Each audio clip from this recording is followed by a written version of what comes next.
자, 오늘 뉴스장터는 화면에 보이는 영탁과 관련해서 우울한 소식, 어두운 소식을 하나 전해드리도록 하겠는데요.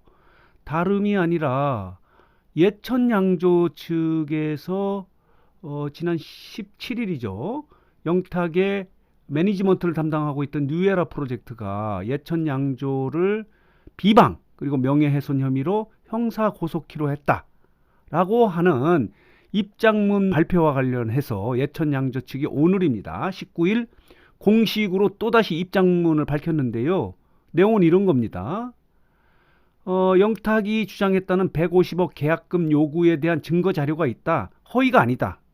이런 얘기고요. 또 하나는 뭐냐면 그동안에 알리지 못했던 추가적인 내용을 폭로하겠다. 만약에 형사 고소가 들어온다면 이렇게 그동안에 알리지 못하였던 추가적인 내용도 폭로하겠다고 이렇게 강경한 입장을 보이고 있어서 지금 영탁과 예천양조의 상표권 분쟁은 진흙탕 싸움으로 지금 번지고 있습니다. 정말 안타까운 일인데요.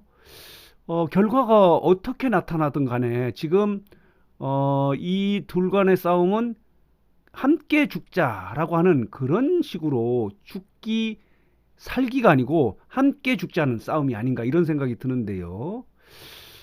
이렇습니다. 뉴에라 프로젝트가 지난 17일에 공식 보도 자료를 통해서 이렇게 형사 고소하겠다는 거예요. 예천양조가 그동안의 공갈 협박 및 허위 사실 공표와 자의적인 주장을 통해서 영탁과 가족들을 모욕하고 명예를 훼손하고 있다. 따라서 예천양조를 상대로 형사 고소 및 상표 부당 사용 금지를 구하는 소송을 추진하겠다. 형사 고소를 한 건 아니에요. 그렇게 지금 하겠다라고 하는 그런 보도 자료를 낸 것과 관련해서 자, 오늘 예천양조 측도 이것을 반박하는 공식 입장문을 밝혔는데요. 대략 내용은 이런 겁니다. 영탁 측이 150억 원의 계약금을 요구했다는 근거 자료가 있다. 따라서 공갈이나 협박을 한 사실이 전혀 없다. 2020년 5월 13일 영탁 막걸리 광고 홍보 모델로 영탁과 계약을 했으며 계약서에도 이 내용이 명시돼 있다. 영탁과 소속사도 영탁 막걸리 제품에 대한 광고 홍보 모델임을 충분히 인지하고 계약에 사인을 했다. 따라서 성명권, 인격권, 상표 및 영업 표지의 부당 사용이라는 주장은 설득력이 없으며 고소장을 받게 된다면 정당하고 사실적인 증거 자료에 입각해서 수사기관과 법원에 사실을 상세히 밝히겠다. 이렇게 지금 공식 입장문을 밝힌 거예요. 여기에는 이 내용에는 가장 핵심적인 부분은 뭐냐면 그동안에는 알리지 못했던 추가적인 내용도 폭로를 하겠다는 거예요. 형사 고소가 들어오면. 이것도 강경하게 대응하겠다는 이런 뜻이에요. 함께 죽겠다. 왜냐하면은 지금 예천양조는 엄청나게 어려움을 겪고 있는 건 맞아요. 영탁과의 이런 분쟁이 있음으로 인해서 불매운동도 벌어지고 그래서 지금 전국에 있는 100개의 대리점 사장들도 어려움을 겪고 있는데 어쨌든 간에 예천양조도 오늘 공식 입장문을 통해서 영탁 측의 이 같은 형사 고소에 대해서 강력하게 대응을 하겠다는 그런 입장문을 발표했는데요. 일단 입장문을 전문을 한번 들어보도록 하겠습니다. 다음은 예천양조 측의 공식 입장 전문입니다. 영탁 측의 150억 요구 금액은 사실무근이라는 입장에 대해 명확하게 영탁 측에서 제시한 근거 자료가 있으며 고소장이 접수되는 대로 누가 거짓을 말하는지 수사기관에 제출하여 진실을 밝히겠습니다. 또 2020년 하반기 예천양조 백구영 회장의 상표 등록 승낙서 요청에 영탁 측은 정중히 거절하였다라는 소속사의 해명에 대해 영탁 측에서 정중히 거절한 분이 있다 하니 그분이 가수 영탁님의 대리인이란 반증일 것입니다.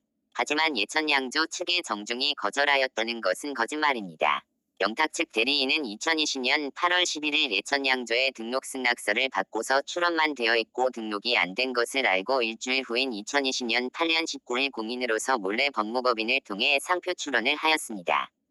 이후에도 영탁 측 대리인은 예천양조를 지속적으로 방문하면서 영탁님이 방송일로 바쁘다는 핑계로 특허청 연기시 한인 4개월을 넘기게 되어 결국 예천양조의 상표 등록이 거절 결정되게 만든 사실이 있습니다. 특허청으로부터 거절 결정서를 받기 직전까지 등록 승낙서를 금방이라도 해줄 것처럼 지속적으로 얘기하였으며 그리고 계약기간 중에 상표를 출원하는 행위는 상표법 제34조 1항 25호에 위배되는 위법행위라 할 수 있습니다. 동업, 고용 등 계약관계나 업무상 거래관계 또는 그 밖의 관계를 통하여 타인이 사용하거나 사용 준비 중인 상표임을 알면서 그 상표와 동일, 유사한 상표를 동일, 유사한 상품에 등록 출원한 상표는 등록받을 수 없습니다. 예천양조의 가수 영탁에 대한 공갈, 협박 행위를 하였다란 부분에 대하여 예천양조 측은 공갈이나 협박을 한 사실이 전혀 없으며 하루빨리 진실이 밝혀지기를 희망합니다. 예천양조의 허위사실 공표와 저의적 주장을 통해 영탁과 그의 가족을 모욕하고 명예훼손에 대해 형사고소를 추진 중이다에 대하여 저희 예천양조는 허위사실을 공표한 적이 없고 영탁 측 대리인을 통해 받은 자료와 행위에 대하여 불매운동과 악덕기업에 대한 오해와 재계약을 못할 수밖에 없었던 이유에 대해 진실을 밝혔습니다. 예천양조가 가수 영탁님의 성명권, 인격권, 상표 및 영업표지의 부당 사용에 관하여 잘못된 법리 해석 주장과 상표 부당금지 소송에 대하여 예천양조는 2020년 5월 13일 자사가 출시 생산한 영탁 막걸리 제품에 대한 광고 홍보 모델로서 가수 영탁과 계약하였으며 그 내용은 모델 계약서에도 명시되어 있으며 가수 영탁과 소속사도 영탁 막걸리 제품에 대한 광고 홍보 모델임을 충분히 인지하고 계약 사인하였습니다. 그러므로 성명권과 인격권, 상표 및 영업표지의 부당 사용이란 주장은 설득력이 없으며 이 또한 소송이 제기되면 법적 대응을 하도록 하겠습니다.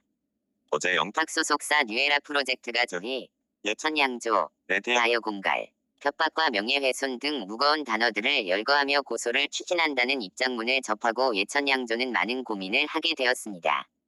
예천양조에 도움을 준 모델이기에 소송은 하지 않기로 다짐했지만 먼저 영탁 측에서 소송을 제기한다고 하니 고소장을 받게 되면 그 내용에 맞게 정당하고도 사실적인 증거자료에 입각하여 그동안 알리지 못하였던 추가적인 내용을 포함하여 수사기관이나 법원에 상세히 밝히도록 하겠습니다. 지난 34년간 전통주 외길 인생을 걸어오면서 이루어낸 마지막 결정체인 저희 예천양조는 심각한 매출 감소로 인해 직원을 감원하는 등 비상체제를 가동하고 있는 현실입니다. 마트와 팬덤에 외면받고 폐업 위기 속에서도 하루하루 영탁 막걸리를 취급하고 계시는 전국 영탁 대리점 사장님들과 어려운 현실을 잘 버텨내고 반드시 최고의 제품으로 고객 여러분께 보답하도록 하겠습니다. 과연 누가 거짓을 말하고 있는지 끝까지 지켜봐 주십시오.